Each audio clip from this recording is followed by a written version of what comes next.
ఈ రోజున మరి కొద్ది నిమిషాలు కొంచెం సునిశ్చితంగా వాక్యాన్ని అర్థం చేసుకుంటూ ధ్యానించుకుంటూ వెళ్ళే ప్రయత్నం చేద్దాం. చదవబడిన దేవుని వాక్యమును గురించి మనం ఆలోచించినప్పుడు 2వ సమూయేలు గ్రంథం 9వ అధ్యాయం 3వ వచనములో దేవుని వాక్య భాగములో ఈ విధంగా వ్రాయబడింది. రాజు యెహోవా నాకు దయచూపినట్లుగా నేను ఉపకారము చేయుటకు సౌలు కుటుంబములో ఒకడైనను శేషించిన ఉన్నాడా అని అడిగాడంట. దేవునికి స్తోత్రం. ఈ సందర్భాన్ని గురించి మనం ధ్యానం చేయడానికి ముందు పూర్వపరాలను గూర్చి గడిచిన కాలంలో జరిగినటువంటి సందర్భాలను ఒకసారి మీకు జ్ఞాపకం చేసే ప్రయత్నం చేస్తాను. ఇశ్రాయేలు ప్రజలు ఐగుప్తి అనేటువంటి దేశంలో 430 సంవత్సరాలు సుదీర్ఘమైన బానిసత్వ జీవితాన్ని గడిపారు. ఆ బానిసత్వంలో వారు ఎంతగానో వేదన అనుభవించి ఆ బానిస జీవితం నుంచి మాకు విడుదల కావాలి అని దేవునికి మొరపెట్టినప్పుడు వారి ప్రార్థన ఆలకించినటువంటి ఆకాశమంతున్న దేవుడు మోషే అనే ఒక నాయకుని వారి మధ్యలోనికి నడిపించారు. మోషే నాయకత్వం ద్వారా దేవుడు పగల మేఘస్తంభముగా రాత్రి అగ్నిస్తంభముగా ఉండి 40 సంవత్సరాలు తన ప్రజలను కాపాడుకుంటూ వాగ్దాన దేశమైనటువంటి పాలు తేళ్లు ప్రవహించేటువంటి ఆ భాగంలోనికి దేవుడు నడిపించారు. అయితే ప్రారంభంలో ఎవరైతే మొదటి తొలి అడుగులు వేశారో వారిలో అనేకులు అనుమానించడం, అనేకులు సనగడం ద్వారా అనేకులు అరణ్యములోనే రాలిపోయారు. కానీ తర్వాతి తరములో ఉన్నటువంటి ప్రజలు, వారి యొక్క పిల్లలు ఆ పాలు తేలు ప్రవహించు ప్రాంతంలోకి చేర్చబడ్డారు. యెహోషువ లేకపోతే అహరోను లేకపోతే కాలేబు లాంటి వారు చేర్చబడ్డారు. ఇవి మనకు తెలిసిన విషయాలే. ముఖాముఖిగా విందాం వాక్యాన్ని చక్కగా. తీరా దేవుని యొక్క నడిపింపులో తన ప్రజలను దేవుడు పరిపాలిస్తున్నప్పుడు దేవుడు తన ప్రజలు నడిపించడానికి కొద్ది కాలము దేవుడు న్యాయాధిపతులను, దేవుడు ప్రవక్తలను, దేవుడు ఆయా సమయాలలో ఆయా కాలాలలో తన ప్రజలను దైవికమైన మార్గములో నడిపించడానికి దేవుడు తన యొక్క దాసులను వారికి అనుగ్రహిస్తూ ఉన్నాడు. కానీ తొలి దినాల్లో జరిగిన పరిస్థితి ఏంటంటే దేవుని పరిపాలనలో మాత్రమే వారి యొక్క జీవితాలు ముందుకు సాగేవి. మరి దేవుని పరిపాలన ఎంతో ఖచ్చితమైంది. ఆయన నీతిగల న్యాయాధిపతి గనుక ఆ పరిపాలన, ఆ నడిపింపును ప్రజలు ఏమాత్రము కూడా అంగీకరించలేకపోయారు. అందుచేత ఒకానొక దినాన సమూయేలు అనే ప్రవక్త యొద్దకు వచ్చి, అయా దైవజనుడా, మేము దేవుని ప్రభుత్వంలో దేవుని పరిపాలనలో ఉండడానికి మాకెంతో ఇబ్బందికరంగా మేము అనుభవిస్తూ ఉన్నాం. ఎందుకంటే ఆయన యొక్క న్యాయ విధులు, ఆయన కట్టడలు, ఆయన యొక్క పరిపాలనలో మేము అంతగా ఇమ్మడలేకపోతున్నాం. కాబట్టి మాలాంటి ఒక మనిషిని మా మీద అధికారిగా ఉంచండి అన్నారు. ఎప్పుడైతే ప్రజలు దేవుని యొక్క పరిపాలన మాకొద్దు, మాలాంటి ఒక మనిషి మాకు నాయకుడిగా ఉండాలి, మమ్మల్ని పరిపాలించే పరిపాలకుడిగా ఉండాలి అని సమూయేలు ప్రవక్త యొద్దకు వచ్చి అన్నారో, ఆయన ఆ మాటను బట్టి ఎంతో వేదన పడ్డాడు. వేదనతో కన్నీళ్లతో ప్రార్థన చేస్తే దేవుడు చెప్పాడు, సమూయేలు నువ్వు వేదన పడకు, కన్నీరు కార్చొద్దు. వారు నిన్ను వద్దనలేదు, నా పరిపాలన వారు నిరాకరిస్తూ ఉన్నారు. కాబట్టి వారిలాంటి మనుషుల్లో నుంచే ఒక మనిషిని వారికి నాయకునిగా చేయి అని చెప్పి ఇశ్రాయేలు యొక్క 12 గోత్రాలకు మొట్టమొదటి రాజుగా సౌలు అనేటువంటి గాడిదలు కాసుకునేటువంటి ఒక యవనస్తుని దేవుడు రాజుగా పెట్టాడు. అయ్యా, ఆ సౌలు అనే వ్యక్తిని ఎలా గుర్తుపట్టాలి అంటే ఏమీ లేదయ్యా, అతని గాడిదలు తప్పిపోతాయి, అతడు గాడిదలను వెతుక్కుంటూ నీ దాకా వస్తాడు, నా ఆత్మ నిన్ను ప్రేరేపిస్తుంది కనుక అతను నువ్వు గుర్తించగలుగుతావు. సౌలు అనేటువంటి ఒక ఎత్తరు వ్యక్తి తన గాడిదలు పోయాని చెప్పి నెతుక్కుంటూ దైవజనున్న స్థలానికి వచ్చాడు. వెంటనే దేవుని ఆత్మచేత ప్రేరేపించబడిన వాడై తన ప్రజలగినటువంటి ఇశ్రాయేలులను దేవునిలోనికి ముందుకు నడిపించేటువంటి నాయకుడు ఇతడే, రాజుగా ఇతన్ని అభిషేకించాలని గుర్తెరిగినటువంటి దైవజనటువంటి సమూయేలు గారు ఆ యొక్క సౌలును ఇశ్రాయేలు ప్రజలకు, దేవుని ప్రజలకు మొట్టమొదటి రాజుగా ఆయన వారిని అభిషేకించాడు. దేవునికి స్తోత్రం. దేవుని చేత అభిషేకింపబడినటువంటి మొట్టమొదటి అభిషేకము కలిగిన మహారాజుగా సౌలు తన పరిపాలనను కొనసాగించడం మొదలుపెట్టాడు. ప్రారంభ దినాల్లో దేవునికి ఎంతో వినయ విధేయతలతో, దేవుని పట్ల ఎంతో గౌరవ మర్యాదలతో, దేవుని పట్ల ఎంతో శ్రద్ధను తాను కనపరుస్తూ తన యొక్క పరిపాలన కొనసాగించాడు. ఎప్పుడైతే సౌలు యొక్క పరిపాలన దేవునికి లోబడేదిగా ఉందో, దేవుడు సౌలును అన్ని రీతులుగా స్థిరపరిచి, అన్ని రీతులుగా ఆశీర్వదించి, ఆయన్ను అన్ని రీతులుగా దేవుడు వృద్ధిలోనికి తీసుకువచ్చాడు. ఒకానొక సమయం వచ్చేసరికి సౌలు గారు అన్ని రీతులుగా వెల్ సెటిల్డ్, అతని గౌరవం పెరిగింది, అతని రాజ్యం పెరిగింది, అతని సంపద పెరిగింది. చుట్టుపక్కల ఉన్నటువంటి రాజులందరికీ కూడా సౌలు మహారాజుకు దేవుని హస్తము తోడున్నది అనే భయము అనేకుల్లో కలగడం చేత సౌలు మహారాజు పట్ల అనేకులకు ఒక భయం అనేది ఏర్పడింది. ఈ విధంగా సౌలు మహారాజుకు అన్ని రకములైనటువంటి స్థిరత్వముతో కూడిన పరిస్థితులు ఏర్పడిన తర్వాత సౌలు దేవుని మాట వినడం మానేశాడు. దేవుని మాటను నిర్లక్ష్యం చేయడం మొదలుపెట్టాడు. దేవుడు చేయొద్దు అన్న యుద్ధాలు చేయడం, ఎప్పుడైతే దేవునికి విరుద్ధంగా యుద్ధాలు చేయడం మొదలుపెట్టాడో, దేవుడు చేయమన్న పని కాకుండా దేవుని చిత్తమునకు, దేవుని ఉద్దేశమునకు, దేవుని యొక్క ప్రణాళికకు, దేవుని మాటకు వ్యతిరేకమైన పనులు చేయడం మొదలుపెట్టాడో, వెంటనే దేవునికి సౌలుకి మధ్య ఉన్నటువంటి సహవాసము, సంబంధ బాంధవ్యము దూరం అయిపోయింది. మీకు తెలుసు ఆ సందర్భం.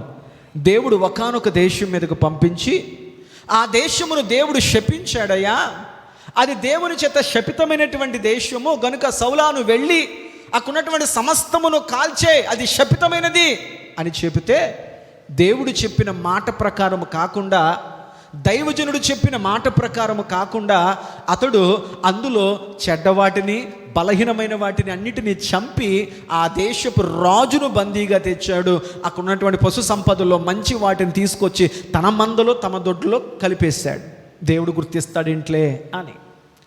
దేవుడు ఆ పశువుల యొక్క స్వరాన్ని దేవుడు గుర్తుపట్టి, ఇవి శపితమైన ప్రాంతం నుంచి వచ్చినవి కదా, వీటిని నేను నశింపచేయమని చెప్పాను కదా అని సౌలు మహారాజు తన మాట వినలేదన్న విషయం దేవునికి అర్థమయ్యి సమూయేలు ప్రవక్తను సౌలు మహారాజు యొద్దకు పంపించాడు. పంపించినప్పుడు దైవజనుడు అడిగాడు, సౌలు మహారాజు నువ్వు చేసిన పనేంటి? దేవుడు ఆ దేశము, ఆ ప్రాంతం, అక్కడున్న సమస్తము శపితమైంది అని దేవుడు నిర్మూలన చేయమంటే నువ్వెందుకు కొంతదాన్ని తెచ్చావు వెనక్కి? ఇది దేవుని మాటలకు, దేవుని చిత్తమునకు, దేవుని ఆజ్ఞకు విరుద్ధమైన పని కదా, ఎందుకు నువ్వు చేసావు అని అడిగితే సౌలు మొదట అంగీకరించలేదు. లేదు, దేవుడు తన గొర్రెల స్వరం దేవునికి తెలుసు. దేవుడు గ్రహించాడయ్యా, మనిషి కళ్ళు నువ్వు కప్పగలుగుతావేమో కానీ దేవుని నేత్రాలు నువ్వు ముయ్యలేవు కనుక దేవుడు చూశాడు, అందుకే దేవుడు నన్ను పంపించాడు అని అడిగితే ఇక దాయలేక నిజం ఒప్పుకోవలసిన పరిస్థితుల్లో సౌలు మహారాజు అన్నాడు, నేను ఊరికినే తేలేదు, అవి దేవునికి నైవేద్యముగా, దేవునికి బలర్పించడానికి వాటిని తీసుకొచ్చాను అన్నాడు. అప్పుడు దేవుని పక్షాన్ని నిలబడి దైవజనుడు అన్నాడు, అయ్యా దేవుడు ఒక మాట నీకు చెప్పమన్నాడు, బలులర్పించుట కంటే దేవుని మాట వినట శ్రేష్టము. నువ్వు దేవుని కొరకు బలర్పించాలని చెప్పి దేవుడు వద్దన్న పని నువ్వు చేసావు, కానీ దేవుడు చెప్తున్నాడు, నీ బలులు, నీ నైవేద్యాలు, నీ అర్పణ కాదు దేవునికి విలువైంది, దేవుని మాట వినడం దేవునికి ముఖ్యం. కాబట్టి దేవుని మాట నువ్వు వినలేదు గనుక నీ రాజ్యము నీ వద్ద నుంచి తీసివేయబడుతుంది అని చెప్పి దైవజనుడు ఆ సౌలు మహారాజు యొద్ద నుంచి వెళ్ళిపోయాడు. మీకు ఒకటి తెలుసా, ఆ క్షణం మొదలుకొని ఇక ఎన్నడూ దైవజనుణ్ణి సౌలు గారు చూడలేదు, సౌలు దైవజనుడైనటువంటి సమూయేలును కలవలే. అనిపించింది, ఏ పాస్టర్ గారు లేకపోతే, దైవజనుడు లేకపోతే నాకు కవదా, నాకు అన్నీ ఉన్నాయి కదా అని సౌలు కూడా పెద్ద పట్టించుకోలేదు. తీరా కాలక్రమేణా జరిగిన పరిస్థితి ఏంటంటే, ఎప్పుడైతే దైవజనుడు వెళ్ళిపోయాడో, ఎప్పుడైతే దేవుని స్వరము, దేవుని సహాయము, దేవుని యొక్క నడిపింపు సౌలు జీవితంలోంచి తొలగిపోయిందో, జరిగిన పరిస్థితి ఏంటంటే మొట్టమొదటిగా దేవుని ఆత్మ దూరమైంది సౌలు మహారాజుకు. ఎప్పుడు దేవుని ఆత్మ దూరమైందో వెంటనే ఆ దేవుని ఆత్మ లేని అతని హృదయంలోనికి దురాత్మ వచ్చింది. రెండవది, దైవజనుడు దూరమయ్యాడు. మూడవది, దేవుడు దైవజనుడు ఎప్పుడైతే సౌలుకు దూరమయ్యారో అతని జీవితంలో మనశ్శాంతి, ప్రశాంతత అనేది సౌలుకు దూరమయ్యింది. అంతకుముందు ఎదుటివాడు ఎంత గొప్ప సైన్యమైనా, ఎంత గొప్ప మహారాజైనా అతడు ధైర్యంగా యుద్ధానికి వెళ్ళేవాడు దేవుని పక్షాన్ని నిలబడి. ఎప్పుడైతే దేవుని ఆత్మ సౌలు మహారాజుకు దూరమైందో, ఎప్పుడైతే దేవుని మాట వినలేదు కాబట్టి దైవజనుడు దూరమయ్యాడో, ఎప్పుడైతే మనశ్శాంతి, ప్రశాంతత అతని జీవితంలో దూరమైపోయిందో అతని జీవితంలో ధైర్యము కోల్పోయాడు. అందువల్ల అతడు యుద్ధం ఎదురవుతుంటే, తమ చిరకాల శత్రువులైనటువంటి ఫిలిస్తీయులు తన మీదకి యుద్ధానికి వస్తుంటే, అంతకుముందు రొమ్ము విరిచి ధైర్యంగా వెళ్ళిన సౌలు దేవుని ఆత్మ, దేవుని సహాయం తనతో లేకపోవడం వల్ల భయపడుతూ వెనకడుగులు వేస్తూ దాక్కున్నాడు. అలాంటి దాక్కున్న సందర్భంలో గొల్యాతు యొక్క సవాలును ఎదుర్కోలేకపోయాడు. అలాంటి పరిస్థితుల్లో ఒక బాలుడుగా ఉన్నటువంటి దావీదును దేవుడు అభిషేకించి గొలియాతు మీద దేవుడు ఒక అద్భుత విజయాన్ని తన ప్రజలకు దేవుడు అనుగ్రహించాడు. ఆ బాలుడైనటువంటి దావీదు గారు దేవుని ప్రజల పక్షాన రోషము కలిగి దేవుని పక్షం నిలబడి సున్నతి లేనటువంటి గొలియాతు తలను నరికి ఎప్పుడైతే సౌలు మహారాజు కాళ్ళు ముందు పెట్టాడో సౌలుకు అర్థమైపోయింది, వీడి మీద దేవుని అభిషేకం ఉంది. బలహీనుల చేత బలమైన కార్యాలు చేయగలిగిన వాడు దేవుడు మాత్రమే. వీడు బలహీనుడు, నా కత్తెత్తలేకపోయాడు, నా కవచాలు ధరించలేకపోయాడు. కేవలము 5 రాళ్లలో ఒక రాయితోనే బలవంతుడకు ఆజానుబాహుడైనటువంటి గొప్ప తలమానికంగా ఫిలిస్తీయులలో పిలువబడుతున్నటువంటి గొలియాతును చంపగలిగాడంటే ఇది దేవుని అభిషేకము ద్వారా మాత్రమే జరుగుతుంది అని సౌలుకు అర్థమయ్యింది. దేవుని మాట నిర్లక్ష్యం చేయడం ద్వారా తానేం కోల్పోయాడో ఆ చిన్నవాడి మీదకి ఏమొచ్చిందో సౌలుకు అర్థమైన తర్వాత అక్కడున్న ప్రజలు ఆ చిన్నవాడిని పైకెత్తుతూ అన్నారు, మా మహారాజుకు ఉన్నటువంటి సౌలు గారు 1000 మందిని చంపితే ఈ చిన్నవాడికి ఉన్నటువంటి దావీదు గారు 10,000 మందికి సమానుడకు గొలియాతును చంపాడురా అని చెప్పి వారు ఆ బిడ్డను కీర్తించడం మొదలుపెట్టారు. అది విన్న మహారాజుకి దాని అర్థం వేరేలా వినపడింది. ఏంట్రా అంటే, ఇప్పుడు ఈ దావీదనే బాలుడు కంటే నేను చిన్నవాడినా, తక్కువ వాడినా, బలహీనుడనా అని అర్థమయ్యి ఇతని యొక్క విలువ నా ప్రజలలో పెరిగింది కాబట్టి రేపు ఒకవేళ నా తదనంతరము నా కుమారుడైన యోనాతాను రాజు కావాలి, ఒకవేళ ఇలాగే ఉంటే వీడు రాజు అయిపోయేలా ఉన్నాడు అని చెప్పి దేవుని ఆత్మ తనలో లేనందువల్ల దేవుని అభిషేకము కలిగినటువంటి దావీదు పట్ల సౌలు మహారాజు విషపు చూపు నిలిపాను. ఎప్పుడైతే దావీదు పట్ల విషపు చూపు నిలిపాడో, ఎప్పుడైతే దేవుని ఆత్మ సౌలు మహారాజుకి దూరమైపోయిందో, ఎప్పుడైతే దైవజనుడు రాజు అయినటువంటి సౌలుకు దూరమయ్యాడో అతని కుటుంబము దినదినము నీరసించడం మొదలెట్టింది. సౌలు మహారాజు కుటుంబంలో సంతోషాలు తగ్గిపోయాయి, ఐక్యతలు తగ్గిపోయాయి, ప్రేమలు తగ్గిపోయాయి, ఆరోగ్యాలు తగ్గిపోయాయి. బైబిల్ అంటుంది సౌలు అతని కుటుంబము దినదినము క్షీణించడానికి వెళ్ళిపోయిన, బలహీనమైపోయారంట.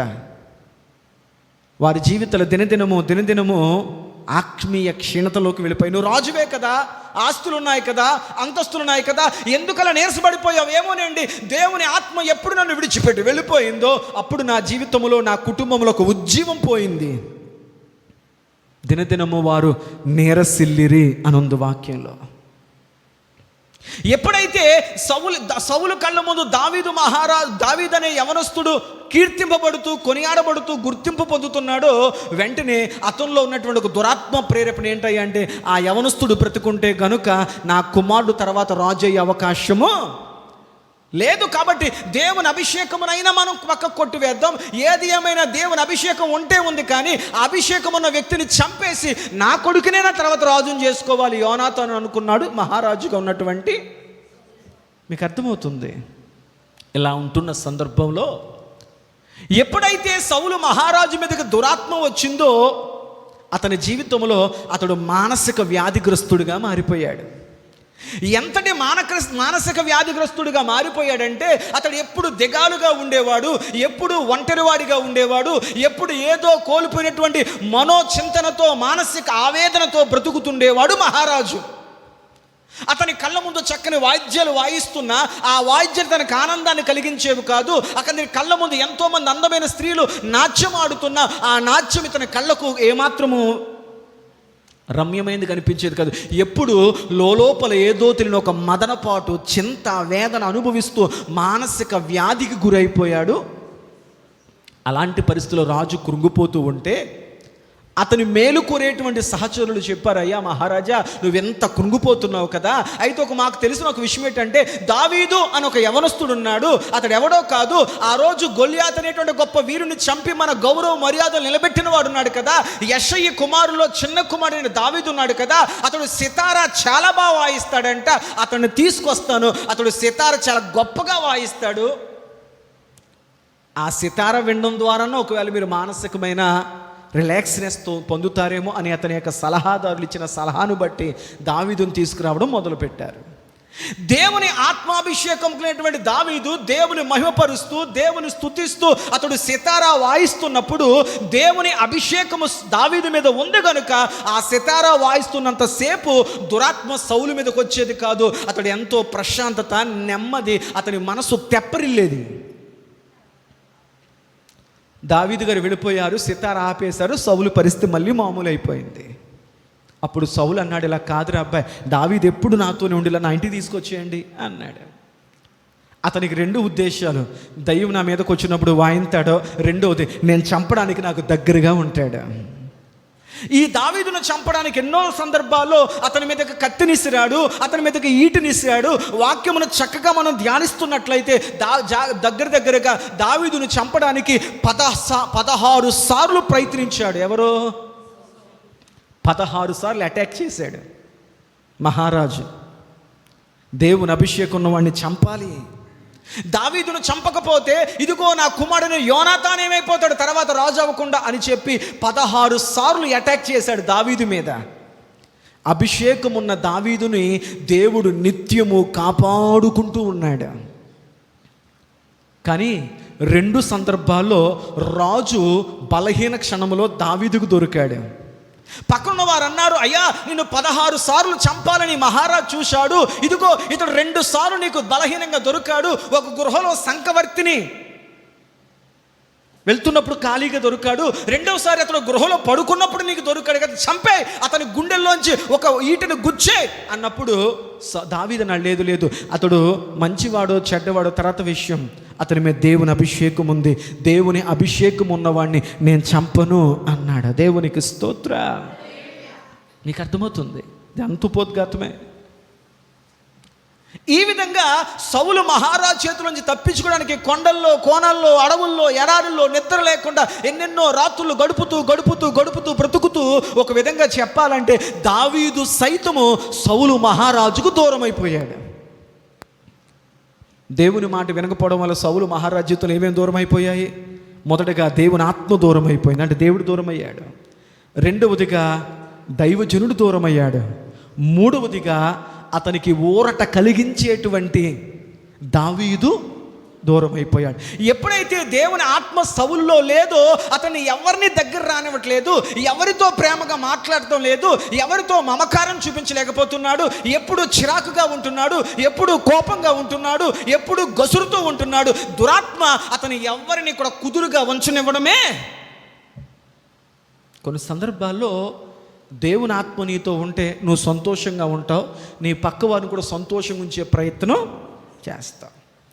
దేవుని ఆత్మ కాకుండా మరొక ఆత్మ నీలో పనిచేసింది అనుకో, నువ్వు మనశ్శాంతిగా ఉండవు, మీ ఇంట్లో ఎవరిని మనశ్శాంతిగా ఉండనివ్వవు, నువ్వు తినవో, నీ ఇంట్లో ఎవరిని మనశ్శాంతిగా తినివ్వవు, నువ్వు పడుకోవు, ఎవరిని మనశ్శాంతిగా చావాలి లేకపోతే చంపాలి. ఈ కడవరి దినాల్లో ఈ హత్య, ఆత్మహత్య, ఈ ఆత్మ ముమ్మాటికి సాతాను కార్యాలే. న్యూస్లో జరుగుతుంటే ఈ కడవరి దినాల్లో దురాత్మ ఎంత బలంగా కుటుంబాల్లో పనిచేస్తుందో మీకు అర్థమవుతుంది.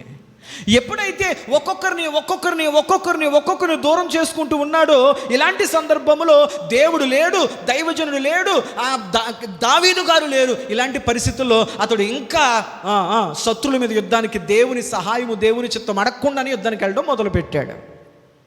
ఇలాంటి పరిస్థితుల్లో ఉండగా ఒకానొకసారి అతడు ప్రార్థన చేయకుండా, దేవుని చిత్తాన్ని అడగకుండా, దేవుని సహాయం అడగకుండా ఒకసారి అతడు తన జీవితంలో ఫిలిస్తీన్లతో యుద్ధం చేయడానికి వెళ్ళాడు. అతనికి తెలియదు అదే తన చివరి యుద్ధం అవుతుంది అని. ఎప్పట్లాగే యుద్ధం చేస్తాను, దేవుడు లేకపోయినా పర్వాలేదు, దేవుని చిత్తం లేకపోయినా పర్లేదు, దైవజనుడు ప్రార్థన చేసి పంపించకపోయినా పర్వాలేదు, నాకేం తక్కువ, నాకన్నీ ఉన్నాయి కదా అని దేవుని చిత్తాన్ని, దైవజనుడి ప్రార్థన సహకారాన్ని కోరకుండానే ఫిలిస్తీన్ల మీదకి మరలా యుద్ధానికి వెళ్ళాడు. కానీ అక్కడికి వెళ్ళాక పరిస్థితులు తలకిందులైపోయాయి. మొన్నటిదాకా దేవుని ఆత్మ కలిగినటువంటి సౌలు గారు శత్రువులను వెంటాడి చంపేవాడు. ఎప్పుడైతే దేవుని ఆత్మ, దైవజనుడు, ఆరాధికుడైనటువంటి దావీదు తనతో లేరో పరిస్థితులు తలకిందులైపోయి ఫిలిస్తీన్లు సౌలును, అతని యొక్క కుమారులను, అతని సైన్యమును వెంటాడి చంపడం మొదలెట్టారు. మీకు అర్థమైపోయింది. ఇలా వారు పరిగెడుతూ గిల్బోవా అనే పర్వతం మీదకి వచ్చేసరికి సౌలు, అతని కుమారులు శత్రువుల చేతికి దొరికారు. అందువల్ల సౌలు మహారాజును, అతని కుమారుడు యోనాతానును, అతనితో ఉన్నటువంటి మిగతా అతని సహోదరులను గిల్బోవా పర్వతం మీద ఫిలిస్తీన్ల చేతిలో వారు చంపబడ్డారు. సౌలుకి అప్పటికే శత్రుల చేతిలో గాయాలు అయ్యాయి, రక్తస్రావం అవుతుంది. వాళ్ళ చేతిలో చనిపోవడం తనకి ఇష్టం లేక తన ఆయుధాలు మోసేవాడు. అబ్బాయి, శత్రువు చేతిలో చచ్చనేటువంటి అపకీర్తి నాకొద్దు, నన్ను పొడిచి చంపే, నా ఆయుధాలు మోసేవాడు అని అడిగితే వాడు భయపడి పారిపోయాడు. శత్రువు దగ్గరికి వస్తున్నాడికి ఏం చేయాలో తెలియక ఆ గిల్బోవా పర్వతం మీద తన కత్తి మీద తానే పడి ఆత్మహత్య చేసుకొని చచ్చిపోయాడు సౌలు. అభిషేకింపబడిన మొదటి రాజు ఆత్మహత్య చేసుకొని తన జీవితాన్ని ముగించుకోవాల్సిన పరిస్థితి ఏర్పడింది. దేవుని ఆత్మ ఎప్పుడైతే ఆ కుటుంబంలో లేదో ఆ కుటుంబము చల్లారిపోయింది. ఆ కుటుంబము ఎంత పతన స్థితికి వెళ్ళిపోయిందంటే అతని కళ్ళ ముందే గిల్బోవా పర్వతం మీద తన తర్వాత రాజుగా అవ్వాలని కోరుకున్నటువంటి యోనాతాను అనేటువంటి తన ప్రియమైన కుమారుడు, అతని సహోదరులు అతని కళ్ళ ముందే చనిపోయారు. ఇంకా బాధాకర పరిస్థితి ఏంటంటే అతని కుమార్తె అనేటువంటి మేకాలు బ్రతుకున్నంత కాలం గొడ్రాలుగానే బతికింది. ఏ బలాన్ని చూసి, ఏ అధికారాన్ని చూసి, ఏ యొక్క ఆస్తిపాస్తులను చూసి దేవుణ్ణి పక్కన పెట్టాడో, దైవజనుని పక్కన పెట్టాడో, అతడు మరణించిన తర్వాత అతని యావదాస్తిని, అతని పొలాలు, అతని సంపద అంతా కూడా అతని పక్కన వాళ్ళు సర్దేసుకున్నారు. సౌలు అతని కుటుంబము చరిత్రలో ఒక చెరపలేని జ్ఞాపకార్థపు గుర్తులుగా మిగిలిపోయాయి. సింహాసనం ఖాళీగా ఉంది. మీకు అర్థమైంది అనుకుంటున్నాను. ఇలాంటి పరిస్థితుల్లో ఉంటుండగా దావీదు గారిని దేవుడు తీసుకొచ్చి ఆ ఖాళీగా కూర్చున్న సింహాసనం మీద దేవుడు రాజుగా అభిషేకించాడు. దేవునికి స్తోత్రం, హల్లెలూయా. దావీదు మహారాజుని దేవుడు అభిషేకించిన తెల్లారే సౌలు మహారాజుని దింపేసి రబ్బాయి నువ్వు పక్కకి వెళ్ళిపో అని కూర్చోబెట్టలేదు. దావీదు సౌలు యొక్క రాజు పాపము పరిపూర్ణత చెంది అతడు తన చేతుల ప్రాణము తీసుకొని అతడు తనకు తానుగా మరణించేంత వరకు దేవుడు అతని సింహాసనం దింపలేదు. అతనిలో ఏ మార్పు కలగలేదు. తన తప్పును తాను గుర్తించలేకపోయాడు. తనకు తానుగా చనిపోయి సింహాసనం ఖాళీ అయిన తరువాత దేవుడు దావీదును తీసుకొచ్చి రాజుగా కూర్చోబెట్టాడు. దేవునికి స్తోత్రం. అంటే ప్రతి దానికి సమయము కలదు. మనం తొందరపడి ఆతృతపడినంత మాత్రాన దేవుని కార్యాలని జీవితంలో అనుకున్నప్పుడు కాదు. దేవుని చిత్తము, దేవుని ప్రణాళిక, దేవుని ఉద్దేశం ఎప్పుడైతే ఉందో అప్పుడు మాత్రమే కాలము పరిపూర్ణమైనప్పుడు తగిన సమయం ముందు నీ జీవితంలో దేవుడు తాను ఉద్దేశించిన బలమైన వాగ్దాన నెరవేర్పు కార్యాలు జరిగించునుగాక. మీకు అర్థమవుతుంది? ఇదంతా ఉపోద్ఘాతమే. తీరా దావీదు మహారాజు అయిన తర్వాత దేవుని మహాకృపను బట్టి దేవుని మాట చక్కగా వింటున్న దావీదు గారిని, అతని కుటుంబాన్ని దేవుడు చక్కగా దీవిస్తూ దేవుడు వృద్ధిలోనికి తీసుకొచ్చాడు. ఒకానొక దినాన తాను సింహాసనం మీద కూర్చొని దావీదు మహారాజు తన జీవితంలో జరిగినటువంటి పూర్వ సంబంధమైన జ్ఞాపకాలన్నీ గుర్తు చేసుకుంటున్నాడు. దేవునికి స్తోత్రం. నా ప్రాణమా యెహోవాను సన్నుతించు, ఎన్నిసార్లు నీ ప్రాణాన్ని కాపాడాడు. ఆయన సమాధిలోకి వెళ్ళవలసిన నిన్ను ఎన్నిసార్లు నీ సమాధిలోని నీ ప్రాణమును విమోచించాడు. కరుణా కటాక్షములు నీకు కిరీటముగా ధరింపచేశాడు. నా ప్రాణమా, నా అంతరంగ సమస్తమా, దేవుడు చేసిన ప్రతి కార్యం ఒకసారి జ్ఞాపకం చేసుకో అని చెప్పి సింహాసనం మీద రాజుగా కూర్చున్న దావీదు గారు తన జీవితంలో చిన్ననాటి నుంచి రాజు అయ్యేంత వరకు అతని జీవితంలో దేవుడు చేసిన ప్రతి కార్యాలు నెమరవేస్తూ ఆలోచిస్తూ ఉన్నాడు. అలా ఆలోచిస్తున్న దావీదు గారి ఆలోచనలోకి ఒక పేరు వచ్చి ఒక వ్యక్తి యొక్క పేరు వచ్చి అతని ఆలోచన ఆగిపోయింది. ఎవరు అని అడిగితే యోనాతాను. సౌలు యొక్క కుమారులలో తన తర్వాత రాజు కావాలని కోరుకున్నటువంటి యోనాతానును గూర్చిన ఆలోచన రాగానే వెంటనే దావీదు గారు తన పక్కన వారిని పిలిచి, రబ్బాయ్, సౌలు మహారాజు చనిపోయాడు, అతని కుమారులు చనిపోయాడు. ఇప్పుడు నేను అడుగుతున్నది ఏంటంటే యోనాతానును బట్టి, చూడండి 9వ అధ్యాయం 1వ వచనం ఈ విధంగా రాయబడింది, యోనాతానును బట్టి నేను ఉపకారము చూపుటకు సౌలు కుటుంబంలో ఒకడైనను కలడా అని అడిగాడంట. దేవునికి స్తోత్రం. ఎవరిని బట్టి? సౌలును బట్టి కాదు, మహారాజును బట్టి కాదు, అతన్ని బట్టి కాదు, అతని కుమారుడిగా ఉన్నటువంటి యోనాతానును బట్టి నేను ఉపకారం చేయాలనుకుంటున్నాను. యోనాతానును బట్టి ఉపకారం చేయడానికి సౌలు కుటుంబంలో ఒక్కడైనా శేషించి బ్రతికించి ఉన్నాడా అని ఆలోచించాడు దావీదు గారు. నేనంటాను, దావీదు గారు, అయ్యా మహారాజా, నువ్వు ఇప్పుడు జరిగిందే జరిగిపోయింది, నువ్వు బాగున్నావో చక్కగా జీవిస్తున్నావో, గడిచిపోయింది దాన్ని ఎందుకు తవ్వుకోవడం? ఎవరెలా పోతా నీకెందుకు? నువ్వు బాగున్నావు కదా ఇప్పుడు. లేదయ్యా, నా ఆత్మలో కపటం లేదు. ఎందుకో తెలుసా? నా జీవితంలో మంచి చేసిన వారెవరో నాకు తెలుసు, నాకు ఆ కష్టకాలంలో మేలు చేసిన వాడెవడో కూడా నాకు. ఎవరు యోనాతాను అంటే రాజుగారి కొడుకు, సౌలు రాజు కొడుకునేటువంటి యోనాతాను, అయ్యో ఈ దావీదు అనే మహారాజు నా తండ్రి ఎందుకు తరుముతున్నాడంటే, ఈ దావీదు అనేవాడు బ్రతికుంటే రేపు ఆ సింహాసనం మీద నేను కూర్చోవాలి, నాకు బదులు దావీదు కూర్చుంటాడనే కదా, నా తండ్రి నా కోసమే కదా ఈ దావీదును తరుముతున్నాడు. యోనాతాను అనుకోలేదంట. దావీదు గారు ఎప్పుడైతే తన ఇంటికి వస్తున్న తన తండ్రి కొరకు సితారా వాయిస్తున్నాడో ఆ కొద్ది కాలి పరిచయంలోనే దావీదు గారి మనస్సు యోనాతాను మనస్సు కలిసిందంట. వారిద్దరు ప్రాణ స్నేహితులుగా మారారంట. దేవునికి స్తోత్రం. ప్రాణ స్నేహితులైపోయారంట. దానికి వాక్య భాగము కూడా ఉంది అర్థం.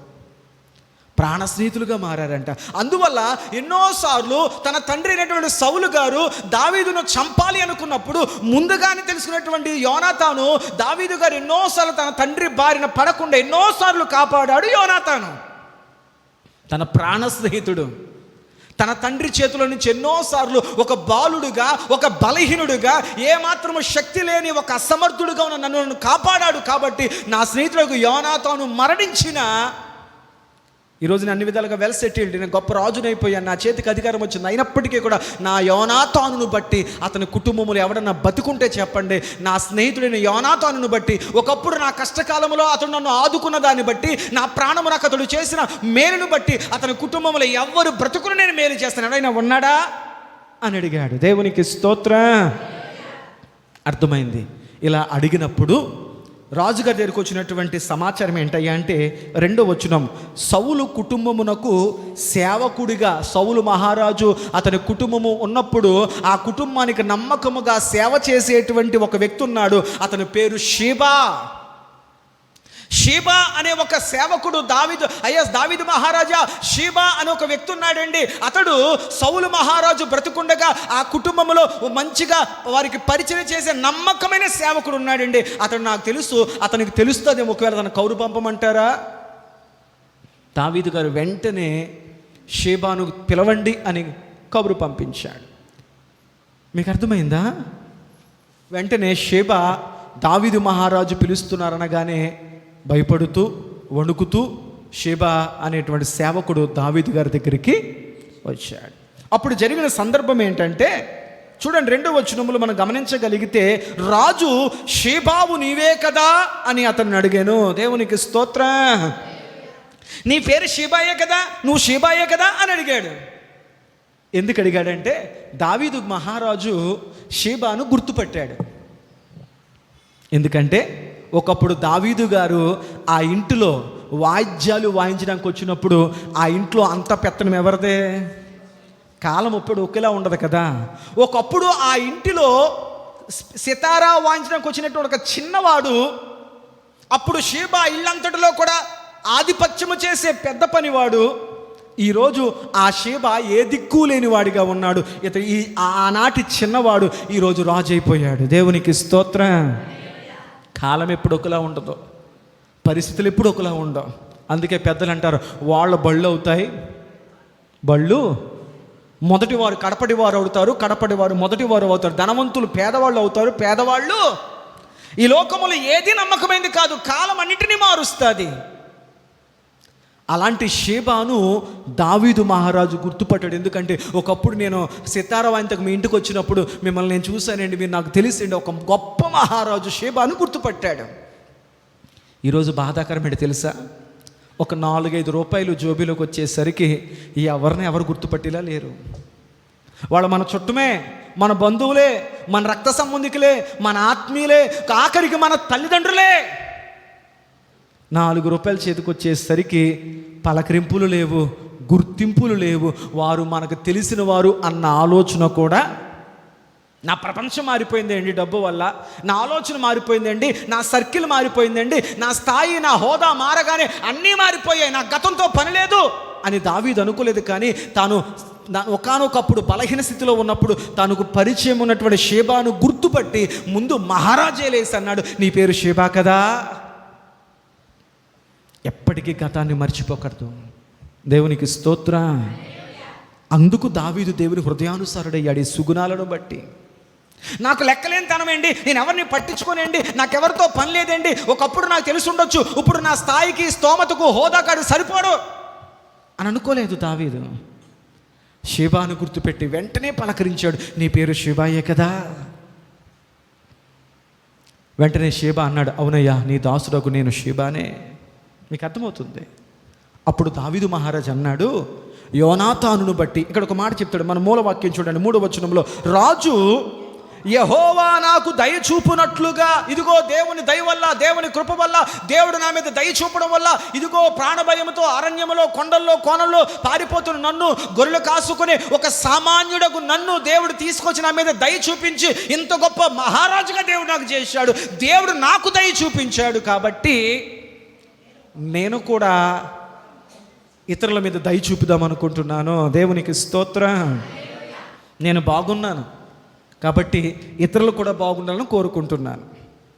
దేవుడు నా మీద దయ చూపించాడు, అలాగే నేను ఇతరుల మీద దయ చూపించాలని కోరుకుంటున్నాను. కాబట్టి నేను ఒక ప్రశ్న అడుగుతున్నాను, ఏంటయ్యా అంటే, సౌలు కుటుంబములో ఆ యుద్ధములో చనిపోకుండా శేషించి బ్రతికిన వాడు ఎవడైనా ఉన్నాడా అని అడిగాడు.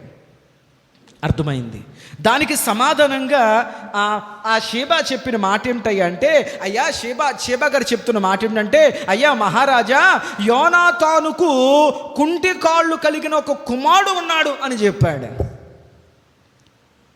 యోనాతానుకు 2 కాళ్ళు పని చేయకుండా కుంటోడైనటువంటి ఒక కొడుకు ఉన్నాడు అని చెప్పాడు. దేవునికి స్తోత్రం చెప్పండి.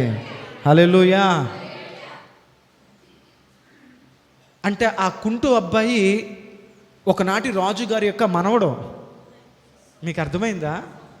సౌలు మహారాజు యొక్క మనవుడు, యోనాతాను అనేటువంటి యువరాజు యొక్క కొడుకు, అంటే రాజరికపు కుటుంబంలో పుట్టినవాడు. మరి ఏడు అబ్బాయి ఏడి, అతడు కుంటివాడికి ఎలా మారాడు అంటే, ఆ షేబా చెప్పాడు, అయ్యా అతడు పుట్టినప్పుడు ఆరోగ్యవంతుడుగానే పుట్టాడు. వినండి జాగ్రత్తగా, ఇక్కడి నుంచి మన వాక్యం మొదలవుతుంది. అతడు పుట్టినప్పుడు బాగానే పుట్టాడు, కానీ అతడు కొన్ని పరిస్థితుల ప్రభావం వల్ల అతడు కుంటివాడిగా మారాల్సి వచ్చింది. ఏంటి ఆ పరిస్థితి? మహారాజు కుటుంబంలో పుట్టినటువంటి మహారాజు గారి యొక్క మనవుడు, కాబోయే మహారాజు అయినటువంటి యోనాతాను యొక్క కొడుకు ఎలా కుంటోడుగా మారాడు అని అడిగితే, ఆ షేబ అనేవాడు సౌలు యొక్క మనవుడిగా రాజ కుటుంబంలో పుట్టి గొప్పగా బ్రతకాల్సినటువంటి ఆ యోనాతాను కొడుకు ఎలా కుంటివాడిగా మారాడో చెబుతున్నాడు. చూడండి, 2వ సమూయేలు గ్రంథం 4వ అధ్యాయం 4వ వచనం. 2వ సమూయేలు గ్రంథం 4వ అధ్యాయం 4వ వచనం. అమ్మా, సౌలు కుమారుడగు యోనాతానునకు కుంటివాడొక కుమారుడు ఉండెను. అమ్మా, యోనాతానును గురించి వర్తమానం వచ్చినప్పుడు ఆ యుద్ధము జరుగుతున్న సందర్భంలో సౌలు మహారాజు యుద్ధంలో చనిపోయాడంట. అతని కుమారుడు, అతని ప్రియమైన కుమారుడు యోనాతాను గారు కూడా యుద్ధంలో చనిపోయాడంట అనే వార్త వచ్చేసరికి యోనాతానుకు పెళ్ళైపోయింది. యోనాతానుకు ఒక కొడుకు ఉన్నాడు. అప్పటికి యుద్ధములో తన తండ్రి అయిన యోనాతాను, తన తాతగారు అయినటువంటి రాజుగారు సౌలు చనిపోయే టైకి ఈ బిడ్డకు 5 సంవత్సరాల చిన్నోడు. దేవునికి స్తోత్రం. ఎన్ని సంవత్సరాలు? బహుశా నా చిన్న కొడుకు వయసు 5 సంవత్సరాలు ఉన్న చిన్నవాడు.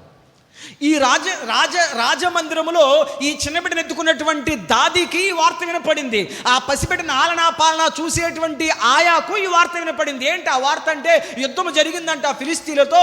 అందువల్ల ఆ ఉన్నటువంటి గిల్బోవా పర్వతం మీద మహారాజుని సౌలు గారు చనిపోయారంట.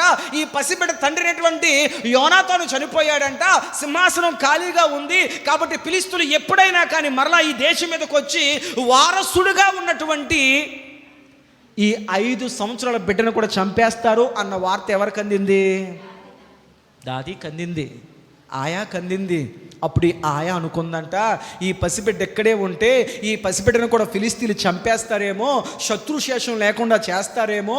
ఒక పక్కన దావీదు గారు, ఒక పక్కన ఫిలిస్తీన్లు ఈ బిడ్డ ప్రాణానికి హాని చేసే అవకాశం ఉందేమని చెప్పి ఆ పసిబిడ్డను ఎలాగన్నా కాపాడాలనే ఉద్దేశంతో ఆ బిడ్డను ఎత్తుకొని ఈ యొక్క దాదీగా ఉన్నటువంటి దాది అతన్ని ఎత్తుకొని పరుగు పరుగున బిడ్డను కాపాడనే ప్రయత్నంలో పరిగెడుతూ ఉంటే అనుకోకుండా దాది కాలు జారి పడిపోయింది.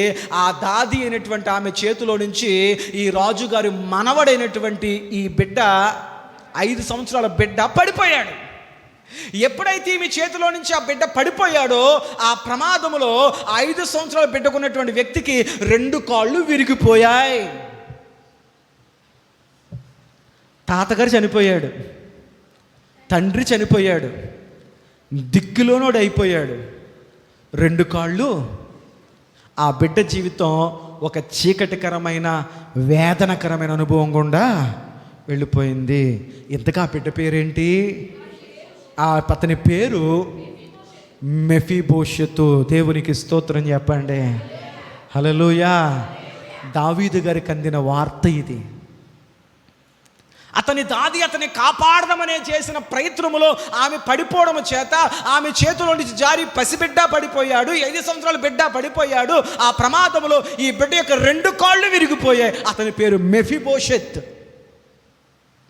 పాస్టర్ గారు, ఆ బిడ్డ జీవితం ఒక్కసారి లాగుందంటే, ప్రాణాలతో అయితే బతుకున్నాడు కానీ అతని జీవితం అంతా చీకటే, అతని భవిష్యత్ అంతా ప్రశ్నార్థకమే. అతని జీవితము ఒక గమ్యార్థకంగా మారిపోయింది, అగమ్య గోచరంగా మారిపోయింది. తాతగారు రాజు చనిపోయాడు, తండ్రి యోనాతాను చనిపోయాడు. శత్రువుల ప్రమాదము, ప్రాణము కాపాడుకుని పరిగెడుతున్నప్పుడు అతని కాళ్ళు 2. అతని పేరు చెప్పండి ఒకసారి, మెఫీబోషెత్. దేవునికి స్తోత్రం చెప్పండి. హల్లెలూయా. మెఫీబోషెత్ అనే మాటకు అర్థము సిగ్గు, అవమానము. మెఫీబోషెత్ అనే పేరుకు అర్థము సిగ్గు, అవమానము. మరి ఎందుకు ఆ పేరు అతనికి పెట్టారో తెలియదు కానీ నాకు 5 సంవత్సరాలు నా కొడుకు సై వచ్చేసరికి మా జీవిత పరిస్థితులు మారిపోతాయని చెప్పి తెలిసి పెట్టారో తెలియదు కానీ అతనికి మెఫీబోషెత్ అని పేరు పెట్టారు. మెఫీబోషెత్ అంటే అవమానపరచబడినవాడు, లేకపోతే సిగ్గు నొందినవాడు అని అర్థం. అవమానపరచబడినవాడు, సిగ్గు నొందినవాడు, అతని పేరు మెఫీబోషెత్. దావీదు రాజుకి అర్థమైపోయింది, సౌలు చనిపోయాడు, యోనాతాను చనిపోయాడు. రాజకుటుంబములో ఒక గొప్ప గొప్పగా బ్రతకాల్సినటువంటి మెఫీబోషెతు కుంటివాడైపోయాడు. అసలు అతను ఎక్కడున్నాడు? రాజు ఆరా తీశాడు. ఎక్కడున్నాడు? కొంతవాళ్ళు అంటారు పోతే పోనీ, ఎక్కడుంటే మనకెందుకు, మనం బాగున్నాం కదా, ఎవరెలా పోతే మనకెందుకు. లేదు లేదు లేదు, తనకు మంచి చేసిన ప్రతి వారిని కూర్చి విచారం చేస్తూ వారికి తిరిగి మేలు చేస్తున్నాడు దావీదు. దేవునికి స్తోత్రం. నేనంటాను, దావీదు గారు అసలు తలుచుకోకూడని కుటుంబం ఏది? అబ్బాయి మీ తాత గుర్తొస్తే అసలు మిమ్మల్ని ఎవరిని క్షమించబుద్ధి కావట్లేదు, కానీ మీ నాన్న గుర్తొస్తే ఏదైనా చెయ్యాలి అనిపిస్తుంది. దేవునికి స్తోత్రం. ఇప్పుడు దావీదు మహారాజు బాధ కలిగించేదాన్ని, కోపము కలిగించేదాన్ని, ద్వేషము కలిగించేదాన్ని, బాధ పెట్టినదాన్ని జ్ఞాపకం చేసుకుంటున్నాడా? లేకపోతే ఆ బాధలో, ఆ వేదనలో కూడా ఊరట కలిగించేదాన్ని జ్ఞాపకం చేసుకుంటున్నాడా? దేవుని ఆత్మ నీలో పనిచేస్తున్న ఓ సంగమాను గుర్తుపెట్టుకో, నీ బాధలో కూడా, నీ వేదనలో కూడా నీకు ఊరట కలిగించే జ్ఞాపకాలతో నువ్వు బ్రతకగలిగితే ఆ బాధలో కూడా నువ్వు ఊరట పొందగలుగుతావు. దేవునికి స్తోత్రం. ఎందుకు మానసికంగా మనిషి కృంగిపోతాడంటే, ఎప్పుడు తను గాయపరిచిన విషయాలే, గాయపరిచిన మాటలే, జరిగిన అవమానాలే, జరిగిన నిందలే, తన జీవితంలో ఎక్కడెక్కడైతే తన మనసును గాయపరిచిన సందర్భాలు ఉన్నాయో అవే పదే పదే పదే పదే పదే తలుచుకుంటూ, అక్కడ అలా జరిగింది, ఇక్కడ ఎలా జరిగింది, అలా అన్నారు, ఇలా ఉన్నారు, ఇలా చూశారు, అలా చూశారని చెప్పి తనను గాయపడిన సందర్భాలే పదే పదే జ్ఞాపకం చేసుకోవడం వల్ల అతడు ఇంకా అశాంతికి, మానసికమైనటువంటి కృంగుదలకు గురవుతున్నాడు. దేవుని ఆత్మ కలిగిన దావీదు గారు తాను గాయపరిచే విషయాలు కాదు, ఆ గాయాల్లో కూడా ఊరట కలిగించిన యోనాతానును గుర్తు చేసుకున్నాడు. దేవునికి స్తోత్రం. ఇప్పుడు మన జీవితంలో జరిగినటువంటి కొన్ని చేదైన అనుభవాలు కూడా దేన్ని జ్ఞాపకం చేసుకోవాలి? చెప్పరేటమ్మా, బిడ్డను కండానికి వేదనకరమైన నొప్పులు అనుభవించానండి, కానీ తల్లి అంటది, ఎన్ని నొప్పులు పడితే పడ్డాను కానీ నేను బిడ్డను కన్నాను అంటది.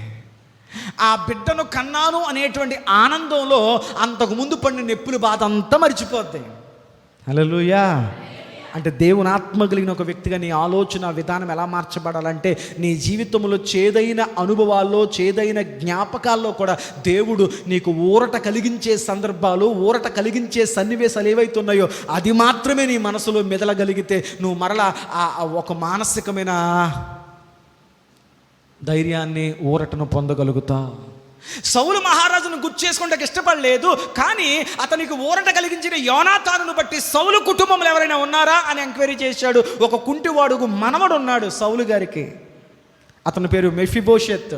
అవమానము నొందినవాడు, సిగ్గు నొందినవాడు. సౌలు దావీదు మహారాజుకి ఇన్ఫర్మేషన్ వచ్చేసింది. దేవునికి స్తోత్రం. తర్వాత అడిగిన ప్రశ్న ఏంటంటే, చూడండి, అతడు ఎక్కడ ఉన్నాడని అడిగాడు. ఎవడైనా ఉన్నాడా? ఉన్నాడు. ఉంటే వాడు ఎలా ఉన్నాడు? కుంటోడి కింద ఉన్నాడు. ఇప్పుడు మూడో ప్రశ్న, అసలు అతను ఎక్కడ ఉన్నాడో? దేవునికి స్తోత్రం. అతను ఎక్కడున్నాడండి అని దావీదు మహారాజు అడిగితే ఆయనకు వచ్చినటువంటి కబురు ఏంటి అంటే 4వ వచనము, అతడు ఎక్కడున్నాడని రాజు అడగగా షేబా, ఆ పనివాడైన షేబా చెప్తున్న మాట ఏమంటే, చిత్తగించుము, అతడు లోదేబారులో ఉన్నాడు. దేవునికి స్తోత్రం చెప్పండి. ఒక రాజుగారి మనవడుగా బ్రతకాల్సినటువంటి రాజ కుటుంబంలో గొప్ప వైభవంతో బ్రతకాల్సినటువంటి ఆ మెఫీబోషెత్ అనేటువంటి చిన్నవాడు, 2 కాళ్ళు కోల్పోయినటువంటి చిన్నవాడు ప్రాణభయం చేత, ఎవరు వచ్చి చంపుతారో, రాజు కుటుంబం అని తెలిస్తే నన్ను ఎవరు చంపుతారనే భయం చేత ఆ పసిబిడ్డను దాది తీసుకెళ్ళి ఏ ప్రాంతంలో పెట్టి పెంచిందయ్యా అంటే లోదేబారు అనే ప్రాంతంలో పెట్టి పెంచుతుంది. లోదేబారు అనే మాటకు అర్థం ఏంటంటే ఎండిన భూమి. లోదేబారు అనే మాటకు అర్థం ఏంటంటే ఎండిన భూమి, నిస్సారమైన భూమి, ఫలము లేని భూమి, పచ్చదనము లేని భూమి. అతని జీవితానికి, అతడు బ్రతుకుతున్న ఊరికి దగ్గర సంబంధం. ఇప్పుడు ఈ యొక్క మెఫీబోషెత్ జీవితం ఎలాగుంది? ఎండిపోయింది. ఒకప్పుడు రాజుగారు మనవడో, గొప్పగా బతకాల్సినోడు, కానీ పరిస్థితులను ఏ స్థితికి తీసుకొచ్చాయి? రహస్యంగా, కుంటివాడిగా, నేను రాజుగారి కొడుకుని, రాజుగారి మనవణ్ణి అని చెప్పుకోలేనటువంటి పరిస్థితుల్లో దాక్కుంటూ దాక్కుంటూ దాక్కుంటూ దాక్కుంటూ ఆ యొక్క లోదేబారు ప్రాంతంలో బ్రతుకుతున్నాడు. లోదేబారు అంటే పచ్చదనము లేదు, ఎండిపోయింది, నిస్సారమైన భూమి, ఫలము లేని భూమి.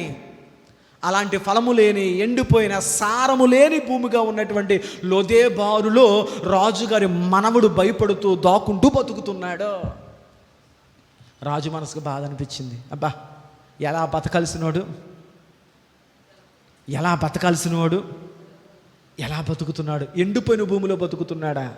సారము లేని భూమిలో బతుకుతున్నాడా? ఒక రాజుగారి కొడుకు, ఒక రాజుగారి మనవడు కుంటివాడిగా మారి దిక్కులేనటువంటి స్థితిలో ఆ లెదోబారులో బతుకుతున్నాడా అని అడిగి తర్వాత ప్రశ్న అడిగాడు, ఎవరింట్లో ఉంటున్నాడో అన్నాడు. బా, ఎంత విశ్లేషణ! ఉన్నాడో, ఉంటే ఎలా ఉన్నాడో?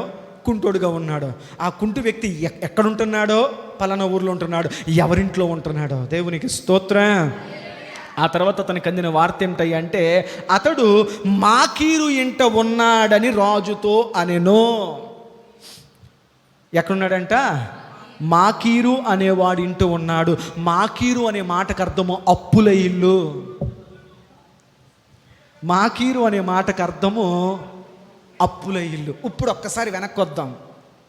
సౌలు మహారాజు యొక్క మనవుడు, రాజకుమారుడుగా బతకాల్సిన వాడు, రాజవైభవాలతో ఘనంగా ఉన్నతంగా బ్రతకాల్సినటువంటి మెఫీబోషెతు అనేవాడు 5 సంవత్సరాల వయసులో తాతను పోగొట్టుకున్నాడు, తండ్రిని పోగొట్టుకున్నాడు, 2 కాళ్ళను పోగొట్టుకున్నాడు, రాజరికాన్ని పోగొట్టుకున్నాడు. శత్రు భయము చేత లెదోబారు అనేటువంటి ఎండిపోయిన భూమిగా పిలవబడే సారము లేని, ఫలము లేనటువంటి గ్రామములో బ్రతికాడు. ఆ గ్రామములైన ఒక మంచి ఇంట్లో ఉన్నాడా అంటే మాకీరు ఇంట ఉన్నాడు. మాకీరు అంటే అప్పుల ఇల్లు, సమృద్ధి లేని ఇల్లు. ఒక మాటలో చెప్పాలంటే పేదరికములో ఎండిపోయిన బతుకుతున్నాడు ఒకనాటి రాజుగారి యొక్క మనవడు. చెప్పండి, పరిస్థితులు ఎలా మారతాయి? మనం అంటాం, ఈరోజు మా కోట్లు ఉన్నాయి, మా పిల్లలు అమ్మ లేదమ్మా, ఏ తరంలో ఎవరు చెడగొట్టేదో డబ్బు అంతా తెలియదు. నువ్వు సంపాదించి బాగా ఇచ్చేసావు, కానీ పిల్లల ప్లాన్ చేయకు. ఎందుకో తెలుసా? ఏ తరములో ఎవడో కూడా ఉంటాడో గేమ్ చేంజర్, వాడు మొత్తం మార్చేస్తాడు. తీసుకొచ్చి మళ్ళీ కింద తీసుకొచ్చి పెట్టేస్తాడు. అందుకే బైబిల్ అంటుంది, నా మాటలు విని నా ఆజ్ఞల ప్రకారము గైకొను వారి మీద 1000 తరముల వరకు, తరతరములు 1000 తరముల వరకు నా కనుచూపు వారి మీద ఉంటుంది అన్నాడు దేవుడు. దేవునికి స్తోత్రం. ఈరోజు నువ్వు సంపాదించింది రేపటి తరాలకు ఉంటుంది అన్నాం కదా. నువ్వు ఇచ్చావు, వారు నిలబెట్టుకుంటున్నారో లేదో కావాలి, అది నిలబడతాదో లేదో కూడా కావాలి. మీరు ప్రతిరోజు మీ బిడ్డల కొరకు ప్రార్థించేటప్పుడు, ప్రభువా, ఈ కష్టం వాళ్ళ కోసమే, ఈ బంగారం వాళ్ళ కోసమే, ఈ పొలం వాళ్ళ కోసమే, ఈ డబ్బు వాళ్ళ కోసమే, ఈ చదువు వాళ్ళ కోసమే మేము ఇవ్వగలుగుతున్నాం. కానీ మా ప్రార్థన ఏంటంటే, మేము ఇచ్చిన దాన్ని మా బిడ్డలు నిలబెట్టుకునే స్థితిని విచ్చుదువుగాక. ఇవ్వడం గొప్పతనం కాదు, దాన్ని నిలబెట్టుకోవడం రావాలి. అలా నిలబెట్టుకునే స్థితిలో ప్రభు మన బిడ్డలను పరిపక్వతలోకి నడిపించాలని మీరు ప్రార్థన చేయాలి. తీరా జరిగింది ఏంటయ్యా అంటే, అతడు మాకీరు అనేటువంటి అప్పుల ఇల్లు అని పేరు పొందేవాని ఇంట్లో ఉన్నాడు అనగానే దావీదుకి అర్థమైపోయింది, ఆ బిడ్డ ఎంత పేదరికంలో ఉన్నాడు, ఎంత లేమరికంలో ఉన్నాడు, రాజుగారి మనవడగా వైభవంగా బతకాల్సిన వాడు ఎంత హీనాతి స్థితిలోకి వెళ్ళిపోయాడో. పరిస్థితులు ఒక గొర్రెల కాపరిని రాజును చేస్తే, పరిస్థితులు ఒక రాజుగారి యొక్క కొడుకును మనవడిని, జీవిత పాఠం అంతా ఇక్కడే ఉంది. రాజుగారు ఆ మాట వినగానే హృదయములో వేదన స్టార్ట్ అయిపోయింది. గొప్పగా బతకాల్సినోడు కుంటోడుగా బతుకుతున్నాడా? గొప్పగా బతకాల్సినోడు 10 మందికి అన్నం పెట్టడానికి గొప్పగా బతకాల్సినోడు అన్నం తినడానికి లేని మాకీరు అనుభవంలో బతుకుతున్నాడా అని చెప్పి తన పనివాళ్ళని పంపించి అర్జెంటుగా తీసుకొచ్చేయండి మెఫీబోషెత్తుని అన్నాడు. వెంటనే అతని యొక్క పరిచారకులు, అమ్మ మీకు వాక్యం అర్థమవుతుందా? అతని పరిచారకులు వెతుక్కుంటూ లెదోబారులో ఉన్నటువంటి మాకీరింట్లు తెలుసుకొని మాకీరింటికి వెళ్ళి మాకీరింటి తలుపు కడుతుంటే తలుపు తీయడానికి వచ్చాడంట. ఒక బక్క చిక్కిపోయి నల్లబడిపోయి 2 కాళ్ళు ఈడ్చుకుంటూ కర్రల మీద ఆధారపడుతున్నటువంటి ఒక శవము లాంటి బలహీనమైన దేహంతో ఒక బిడ్డ బయటకు వచ్చాడంట. మీకు అర్థమైందా ఆ దృశ్యం కళ్ళ ముందు? అయ్యా, ఇది మాకీరిల్లేనా, లోపల ఎవరో తలుపు తీయండి అనగానే 2 సంకల్లో 2 కర్రలు పట్టుకొని కాళ్ళు ఈడ్చుకుంటూ మాసిన బట్టలతో ఎండిపోయిన దేహంతో బక్క చిక్కుపోయిన ఒక వ్యక్తి బయటకు వచ్చి అన్నాడంట, ఇది మాకిరి గారి ఇల్లేనండి అన్నాడంట. వచ్చిన పరిచరాలు కదా అని చూడగానే అర్థమైపోయింది వీడు మెఫీబోషెత్ అని చెప్పి. అయ్యా నీ పేరు మెఫీబోషెతేనా? తన పేరు తను చెప్పుకుంటాకు భయపడ్డాడు. అవునండి నేను పేరు మెఫీబోషెతే. అయితే దావీదు రాజు రమ్మన్నాడు రా. వెంటనే ఈ మెఫీబోషెతుకు దావీదు రాజు రమ్మన్నాడు అనగానే ఇతని గుండెల్లో ఆలోచన తెలుసా, వెంటనే మా తాతగారిని బట్టి నేను చంపడానికి రమ్మంటున్నాడేమో. ఈ మా దావీదు మహారాజు ఒకప్పుడు నా స్థితిలో ఉన్నప్పుడు మా తాతగారు చేసినటువంటి కీడు, వేదన, బాధలు అంతా ఇంత కాదు, నా గురించి తెలిసిపోయినట్టుగా ఉంది. మా తాతగారి మీద కోపం నామే చూపించడానికి రమ్మన్నాడేమని చెప్పి ఇతడు భయపడుతూ భయపడుతూ భయపడుతూ మెఫీబోషెతు దావీదు మహారాజు యొక్క సంస్థానానికి వెళ్ళాడు. మీకు అర్థమైందా? ఆ తలుపులు తెరిసేసరికి ఆ పని వాళ్లకు మెఫీబోషెతు ఎలా కనపడి ఉంటాడో, రాజుగారి కొడుకు మాసిపోయిన బట్టలతో, కాళ్ళు రెండు చచ్చుబడిపోయి, రెండు సంకల్లో రెండు కర్రలు పెట్టుకొని, సరైన తిండి లేక, తిండి ఉందని ఎలా చెప్పగలిగారు పాస్టర్ గారు? ఆ ఇంటి పేరు, ఆ ఇల్లు పేరు చెప్పేస్తుంది, మాకీరు. అప్పుల్లో ఉన్నవాడు వీడికేం అన్నం పెడతాడు? మంచి బట్టలు ఏం కొంటాడు? సదుపాయాలు ఏం కలిగిస్తాడు? అంటే మాసిన బట్టలతో, సరైన ఆహారం లేక, బక్క చిక్కిపోయి, కాళ్ళు ఎండిపోయి, ఒక రాజుగారి యొక్క కొడుకు మనవడు ఎంత హీనస్థితిలో బ్రతుకుంటే అతను పిలవడానికి వచ్చిన వారు ఆశ్చర్యపడి అన్నారు, దావీదు మహారాజు రమ్మంటున్నారయ్యా మెఫీబోషెతు.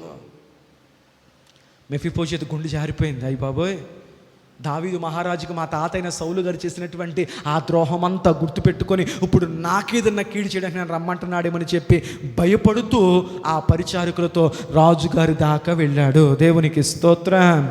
ఈ ప్రయాణ కాలంలో రాజుగారి యొక్క దర్బారుకు, రాజుగారి యొక్క సింహాసనం వెళ్ళే మధ్యకాలంలో ఈ మెఫీబోషెతు మనసులో రకరకాల అలజడులు, రకరకాల ఆలోచనలు, రకరకాల భయాలు వెంటాడుతూనే ఉన్నాయి.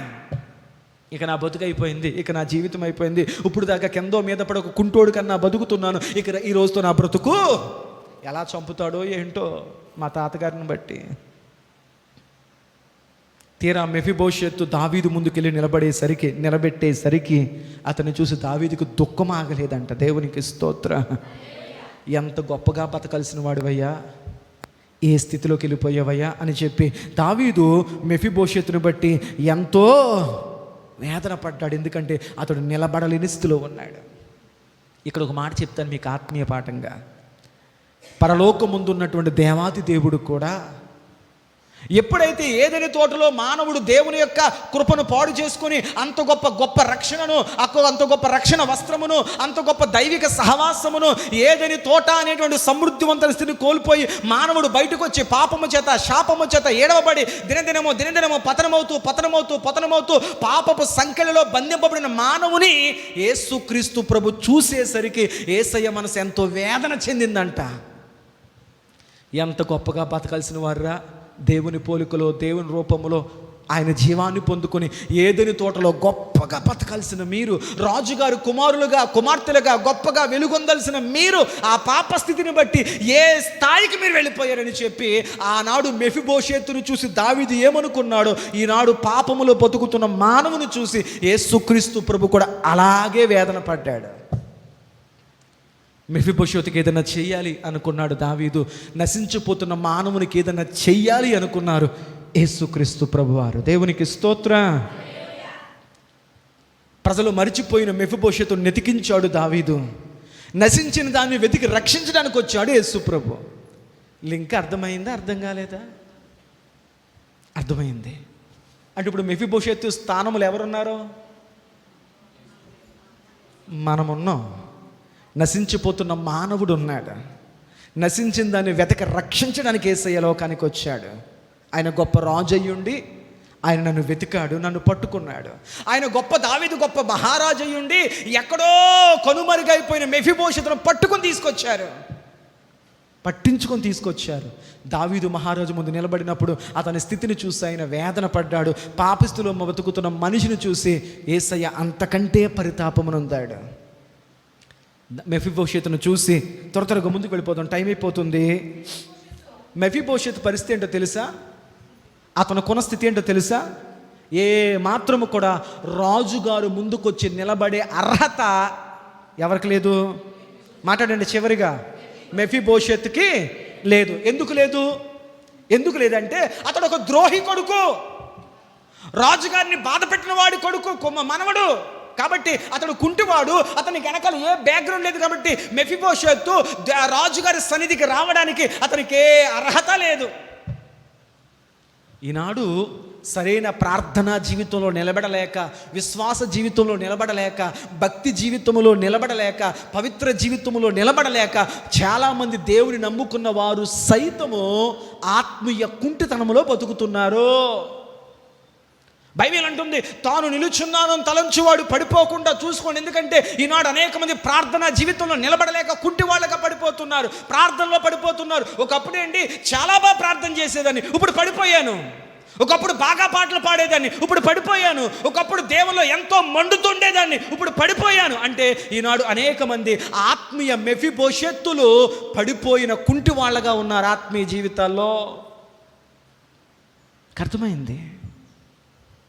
వారికి దేవుని సన్నిధికి వచ్చి నిలబడే అర్హత, కానీ దేవుడు అతను తన ఎద్దకు తీసుకొచ్చి నిలబెట్టుకున్నట్లుగా యేసు ప్రభువు వారు పడిపోతున్న ప్రతిసారి తన కృపతో ఆయన మరలా తన సన్నిధికి మనల్ని నడిపిస్తూనే ఉన్నాడు. దేవునికి స్తోత్రం. లేవీలకు రాసిన లేవీ కాండము, త్వరగా తీయండి. లేవీ కాండం 21వ అధ్యాయం. ఒక 10 నిమిషాల ముగింపుకు వెళదాం. లేవీ కాండం 21వ అధ్యాయం 18, 19 వచనాలు. ఏలయనగా ఎవని యందు,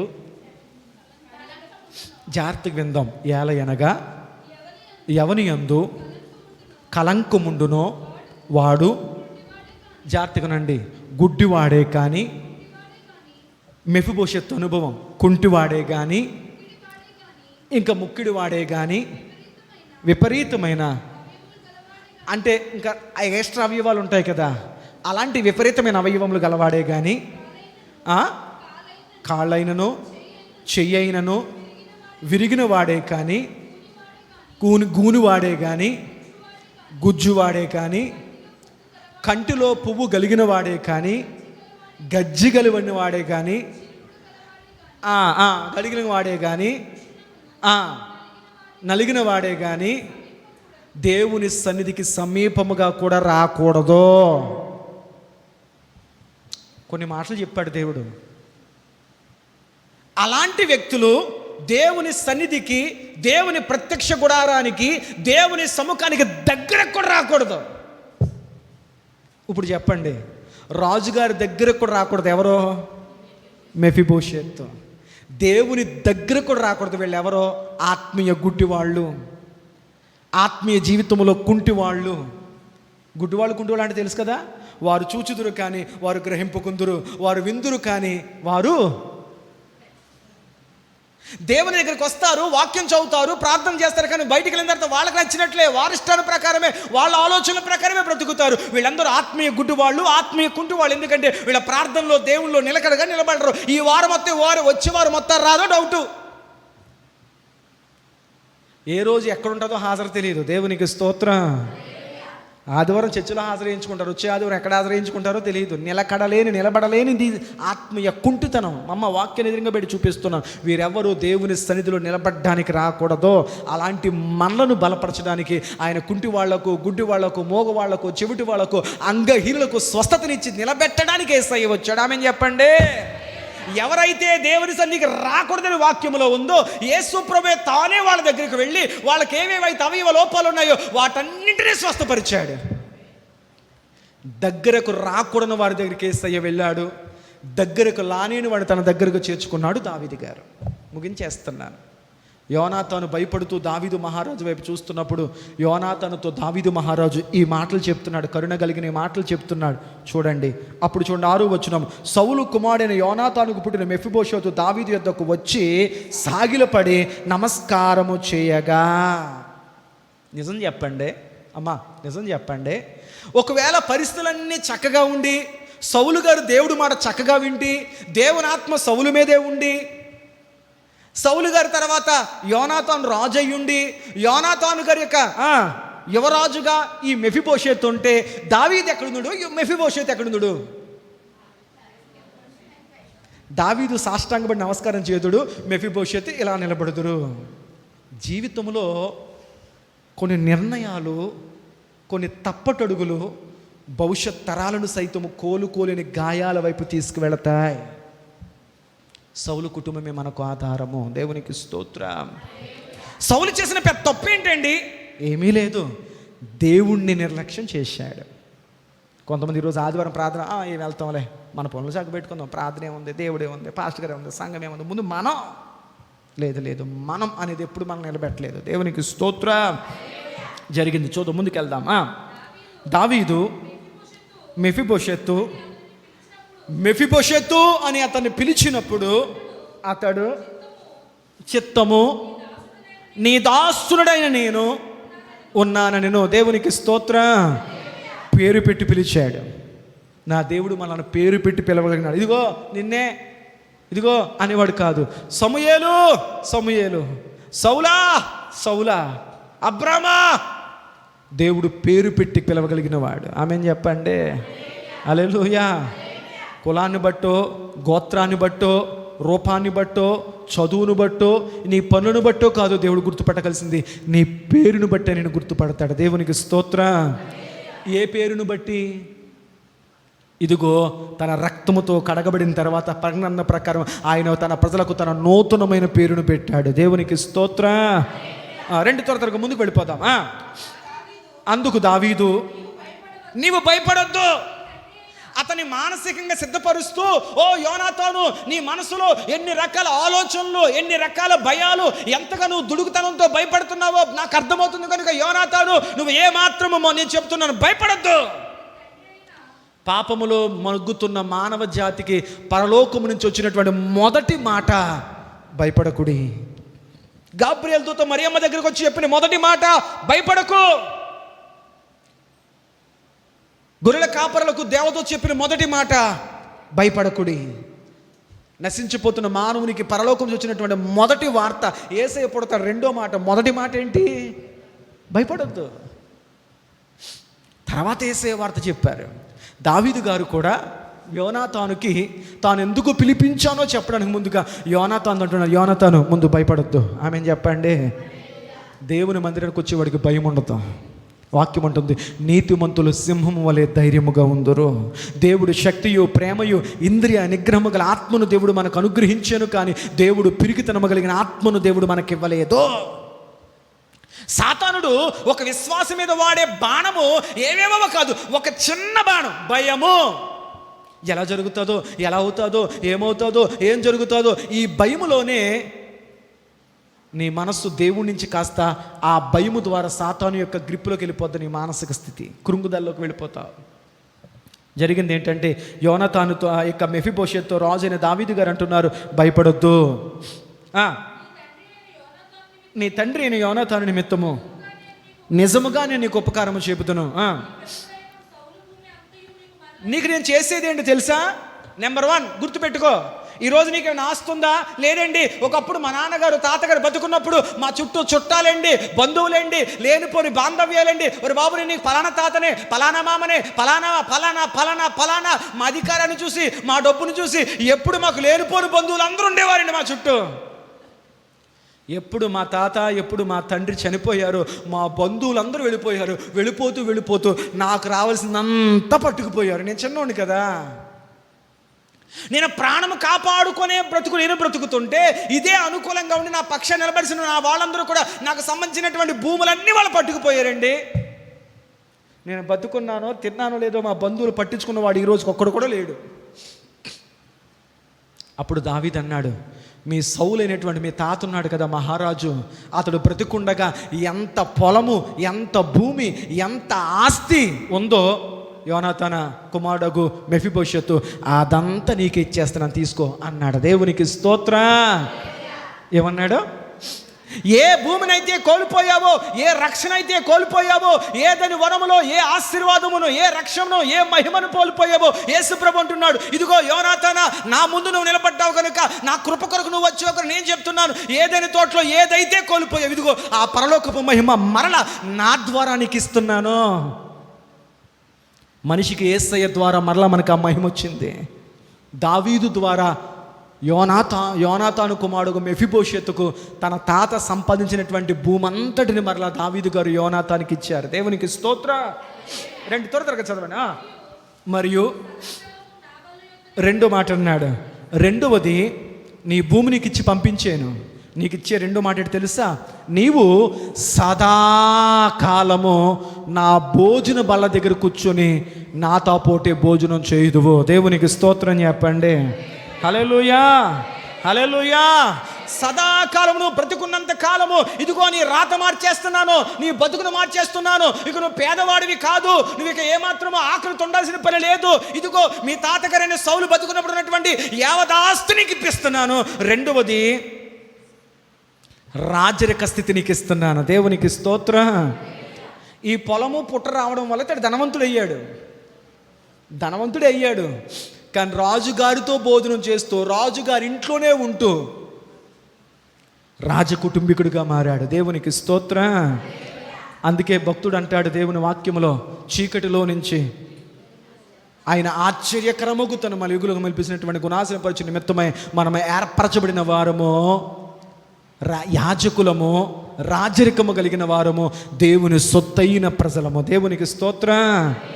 ఆయన వెలుగులోకి తీసుకురావడం కాదు, ఆయన రాజు కుమారులుగా కుమార్తెలుగా మనలను.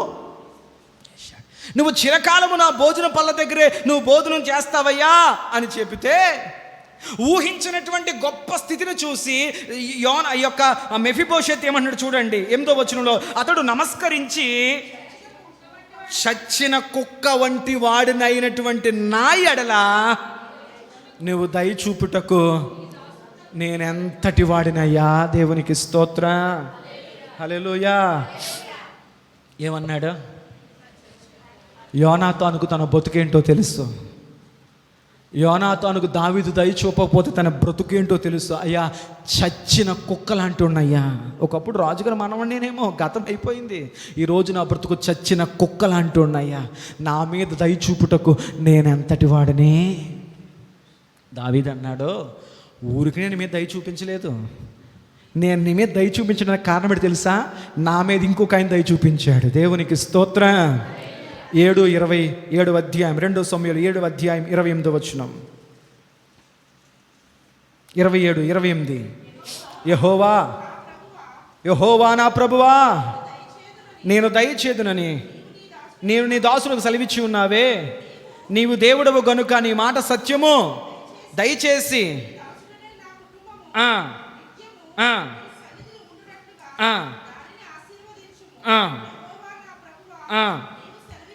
నీవు సెలవిచ్చి ఉన్నావు. నీ ఆశీర్వాదము నుండి నా కుటుంబము నిత్యము. దేవునికి స్తోత్రం చెప్పండి. హల్లెలూయా, హల్లెలూయా. దావీదు భక్తుడు అంటున్నాడు, ప్రభువా నీ ఆశీర్వాదం నా మీద ఉంది కనుక నా స్థితి ఇలా ఉంది. దేవుడు నన్ను ఆశీర్వదించాడు, నా మీద దయ చూపించాడు, నేను ఈ స్థితిలో ఉన్నాను. దేవుడు నా మీద చూపించినటువంటి దయ మెఫీబోషెతు నేను నీ మీద చూపిస్తున్నాను. దేవునికి స్తోత్రం. ఈరోజు మన టాపిక్ ఏంటి తెలుసా? దయనొందిన మెఫీబోషెత్. దేవునికి స్తోత్రం. ప్రతిసారి వాక్యానికి ముందు టాపిక్ చెప్పేవాడిని, ఇప్పుడు టాపిక్ చివరికి వచ్చింది. దయనొందిన మెఫీబోషెత్. దావీదు మహారాజు మెఫీబోషెతుకు యావదాస్తిని అప్పచెప్పాడు. రెండవది, బ్రతికున్నంత కాలం అతని భోజన బల్ల దగ్గర ఆహారం తినే స్థితి ఇచ్చాడు. చూడండి 11వ వచనం చూస్తున్నా. 11వ వచనం, నా ఏలినవాడు ఒక రాజు దాసునికి ఇచ్చిన ఆజ్ఞ చొప్పున దేవునికి స్తోత్రం. ఇంకా చదువుకోండి ఇంటికి వెళ్ళాక అధ్యాయం అంతా. షీబాను పిలిచి మహారాజు అన్నాడు, షీబా గుర్తుపెట్టుకో, సౌలు మహారాజు బతుకున్నప్పుడు నువ్వు ఎలాగైతే ఈ కుటుంబానికి నమ్మకస్తుడిగా ఉన్నావో, ఇదిగో ఈ యోనాతానుకి ఆస్తంత ఇచ్చేస్తున్నాం కనుక, ఈ యోనాతాను కుంటివాడు ఏమీ చేసుకునేవాడు కనుక ఆనాడు ఆ కుటుంబానికి ఎంత నమ్మకంగా ఉన్నావో, ఈనాడు నువ్వును నీ కుమారులు నీ మనవలు నీ పని వాళ్ళు అందరూ కూడా ఈ యోనాతానుకి ఏదో దాసులుగా ఉండి అతను చూడాలి, అతని పొలాలు మీరే సాధ్యపరచాలి. దేవునికి స్తోత్రం. ఆస్తులే కాదు, పనోళ్ళని ఇచ్చేశాడు. ఈ షేబ అతని అక్కడ చదువుకొని ఇంటికి వెళ్ళాక అతని పనోళ్ళు, అతని కొడుకులు, అతని మనవలు, అతని మనవరాళ్ళు, అతని కుటుంబం అంతా కూడా ఇతనికి దాసులుగా అతని భూమిని సేద్యపరిచే పనిచ్చాడు. అంత మాత్రమే కాకుండా చూడండి, రాజకుమారుల్లో ఒకడైనట్లు రాజు బల్ల ఎదుటనే భోజనము చేయుచూ ఉండెను. దేవునికి స్తోత్రం. ఆ మాట 11వ వచనం చివరిలో ఉంది. అలాగే 13వ వచనం చూడండి, మెఫీబోషెతు యెరూషలేములో కాపురముండి సదాకాలము రాజు యొక్క భోజన బల్ల యొక్క భోజనము చేయుచుండెను. అతడు 2 కాళ్ళు లేని కుంటోడు.